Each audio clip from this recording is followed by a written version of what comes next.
This is going to be a very different kind of talk than the last two, but I was actually pretty nervous following Brian here from Netflix. After all, he's responsible for my binge watching algorithms and all that stuff. But I actually really appreciated his comment about the scientists not wanting to necessarily have to dive into the database part of things and production and that sort of thing. Because I am that scientist, and this talk is actually from my perspective of when we've created data and then having to somehow figure out how to scale that up after the fact and then communicate that as well as document it and reproduce it. So I work for the National Marine Fisheries Service in Alaska, and we use R quite a bit. It's a relatively new thing in our office. I actually brought it into the office. And it's nice because most of the folks in my field use R. Some analysts also have SQL. Most don't have PL, SQL, or Java, which those are the things that are typically used in the database. And so it's been a challenge to mesh our database with our analytic products. And as an analyst, trying to bring those two things together is sort of what this talks about. R, of course, everybody knows here, it's accessible, it's powerful, the analysts really like it. And I think one of the issues is we've used it a lot, and as we've used it, we've created these value-added data products that other people have wanted to use outside of our specific analysis. And that comes with problems of its own, documenting, reproducing it, scaling it up, quality assurance, code maintenance, those sort of common things. So that's kind of what the focus of this talk is finding ourselves in this situation of, oh, we've got this really useful data product, how are we going to scale it up and make sure it's reliable? So before I get into things, just a little overview of where I'm from. This is Alaska. And I'm going to talk a lot about fisheries and the data input that goes into that. So let's see if I can get the pointer to work here. So most of our fisheries occur here in the Gulf of Alaska and as well as the Bering Sea. This is a wintertime shot of the sea ice edge. During the summer, the sea ice edge goes up to here. For those of you who are Australian, this area here is about the size of Western Australia. And the coastline is about the same as Australia, so we have a lot of islands and such. Seafood's big in Alaska. We export about 2.7 million metric tons of it, which is worth about $2 billion. Our office is responsible for managing most of those fisheries under that metric. And we also have a large sport fishery, which is well known. Some of the common seafood exports are things like crab and salmon, pollock, cod, halibut, and sablefish. We have a huge diversity of fisheries. We have trawl fisheries. These are mid-sized vessels.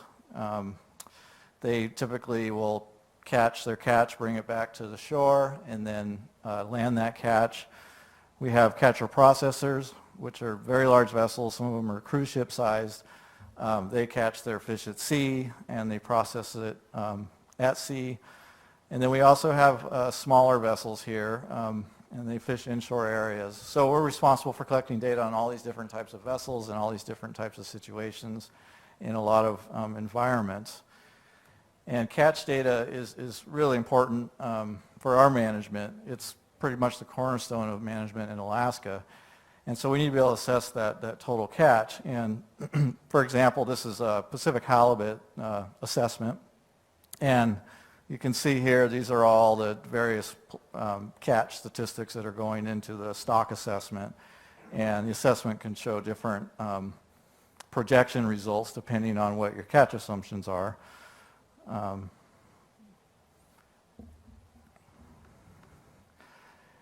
And so the catch data is composed of landings information. Let's see if I can get this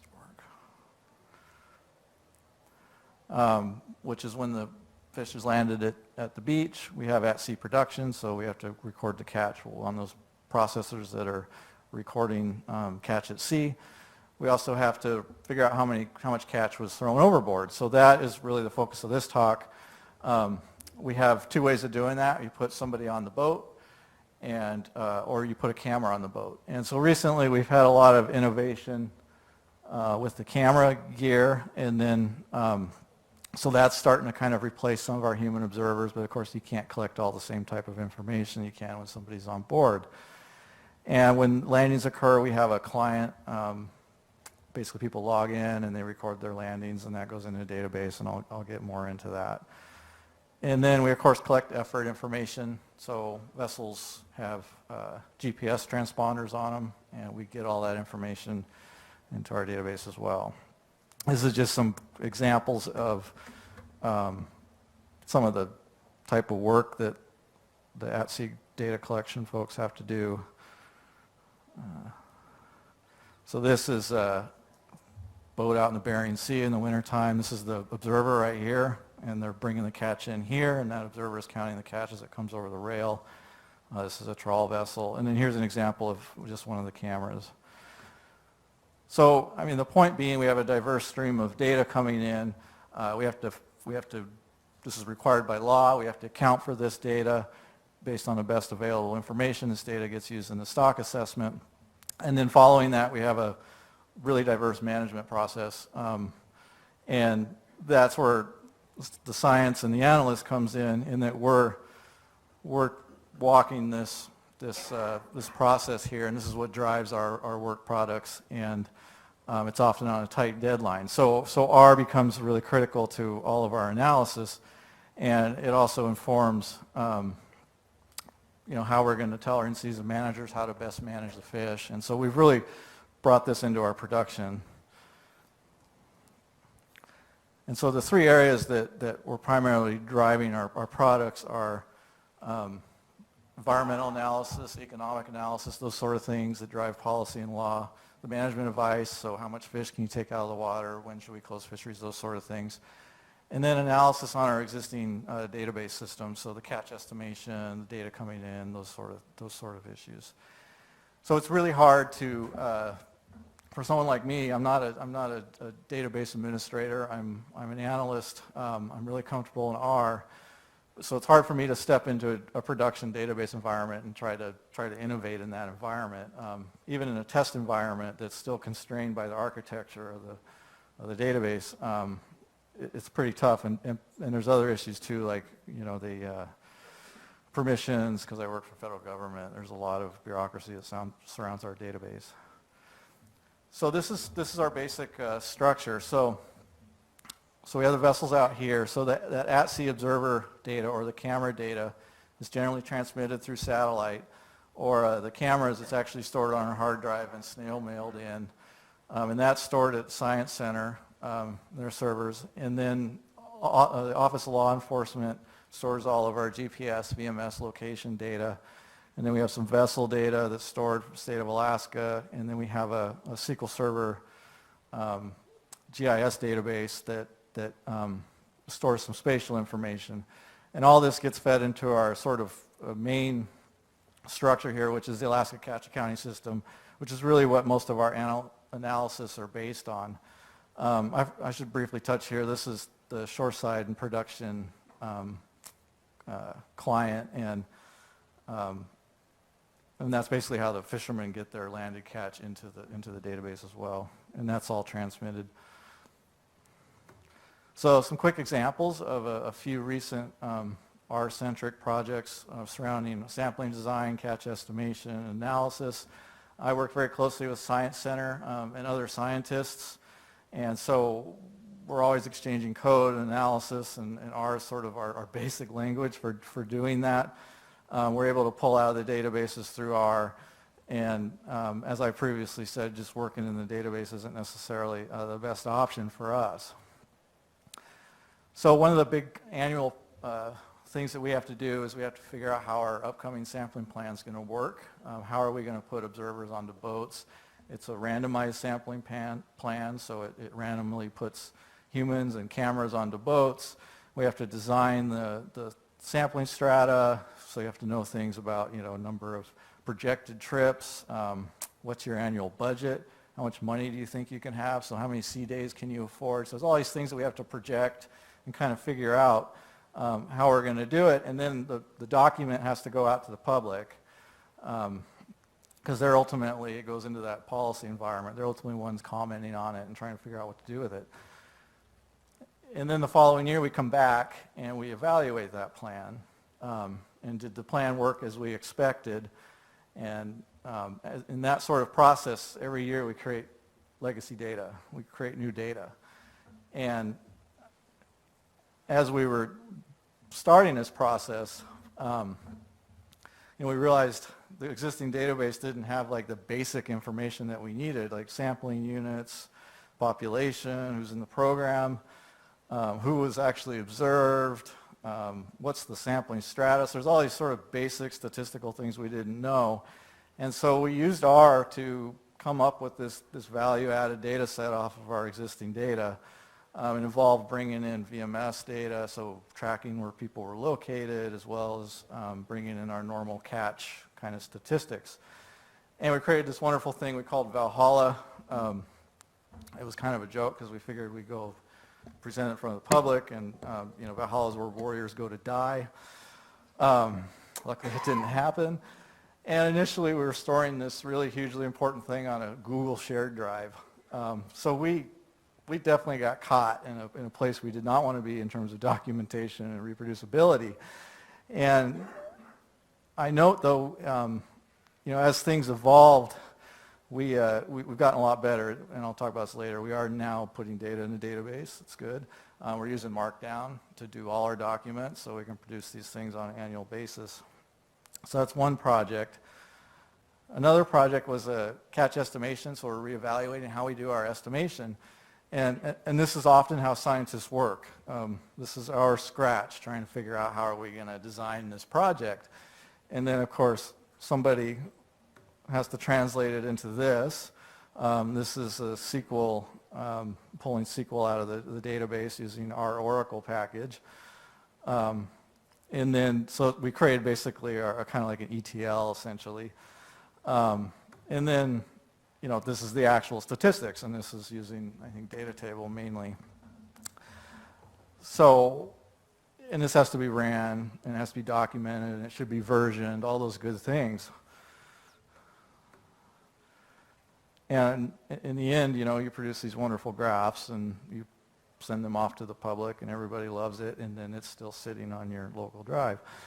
Another example is some spatial analysis. We often have requests for specific catch by areas and stuff like that.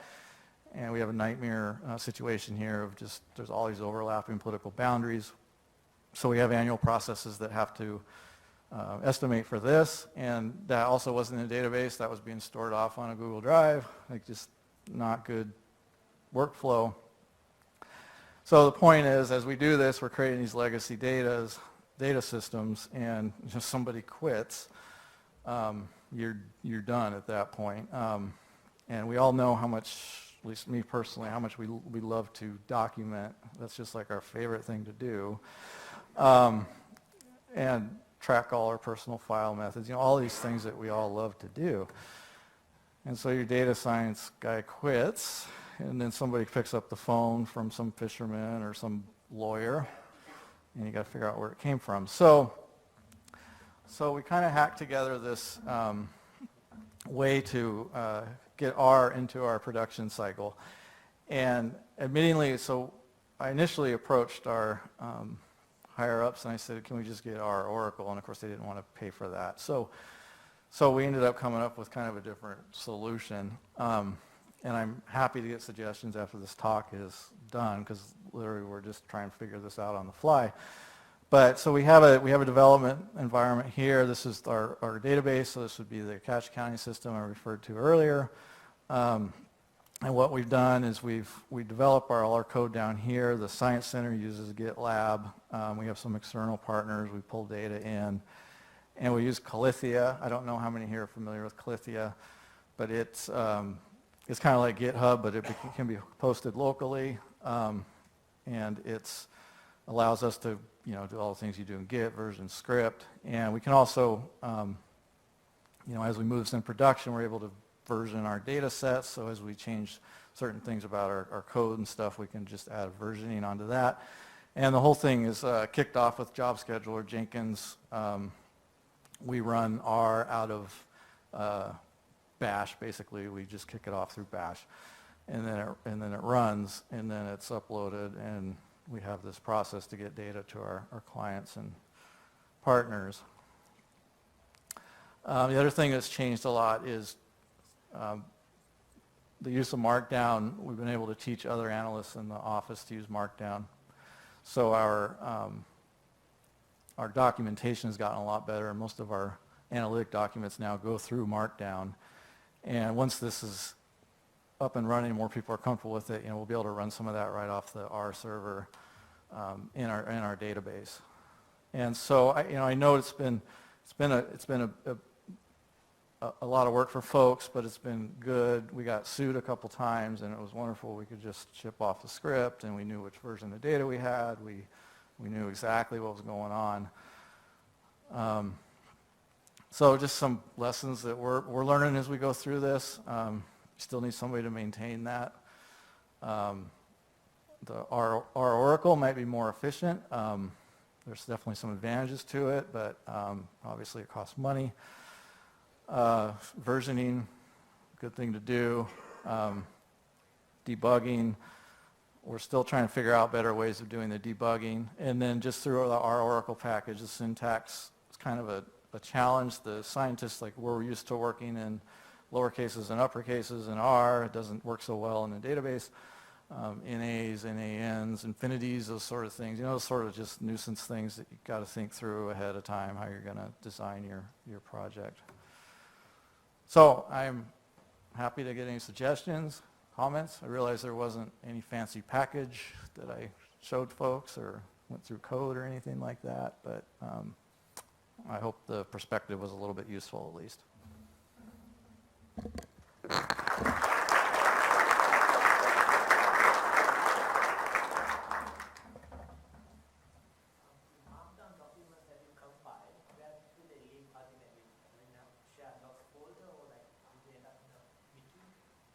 We're still trying to figure out that process too. I think right now we do have an official file, folder system that we use for all our legal documents. So that's kind of where they live now.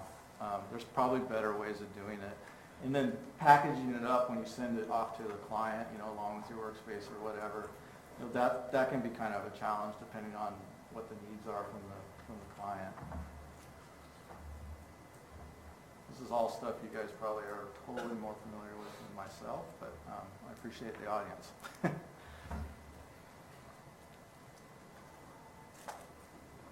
What tools do you use to navigate the schema? So how do you keep track of the links between the schema and the database? What tools do you use? Do you just use Oracle, like a ODBC type driver to get into the Oracle database, or is that another tool? So it's Oracle client, and then our Oracle package with that. So it's just driver that way. Yeah.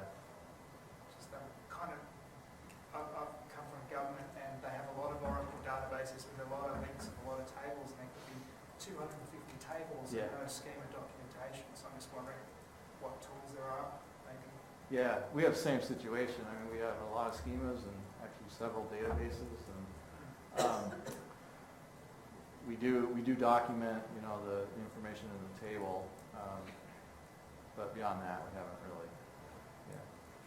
There's import, I think, is one thing that some folks were using. I don't know if that